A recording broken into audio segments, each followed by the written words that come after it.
tem muita falácia e muito criminoso dando ar de defensor do povo. José Guimarães é criminoso, é o inventor da cueca cofre.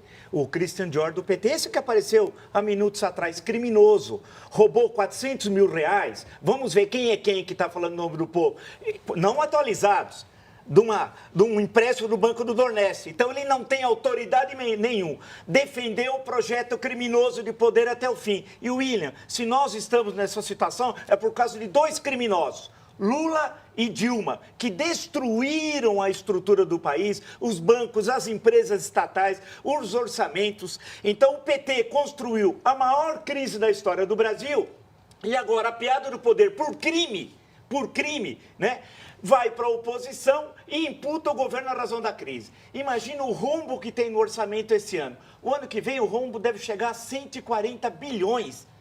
E você vai emitindo títulos de dívida, a dívida vai crescendo. A situação não é grave só do governo federal. Os estados não têm condições sequer de pagar salário. Veja o Rio de Janeiro, e nós falamos aqui, Sérgio Cabral é bandido. Quantas vezes falamos? Veja a situação que está o Rio de Janeiro. Se não tem dinheiro para investimento, para custeio, e mal consegue, e não conseguirá pagar o 13º e os 3 últimos salários desse ano. Portanto, isso no Rio, mas não só. A situação dos estados é calamitosa e do governo federal é muito grave. Nós não podemos deixar o Brasil virar uma Grécia, essa é a questão. Quando nós discutimos aqui a Grécia, vocês lembram? O Syriza ganhou as eleições, inicialmente disse que não ia fazer isso, não fazer aquilo. Sabe o que o Syriza fez? Cumpriu em total o programa da União Europeia, ou seja, cortou as aposentadorias quase que ao meio, né? Cortou os gastos públicos, deixou o país, está num país numa situação terrível para se recuperar. A questão é grave. Temos de aprovar o teto imposto pela PEC. Achar que vai diminuir gastos de educação e saúde é mentira. E eu provo que é mentira. Isso é falácia de criminoso.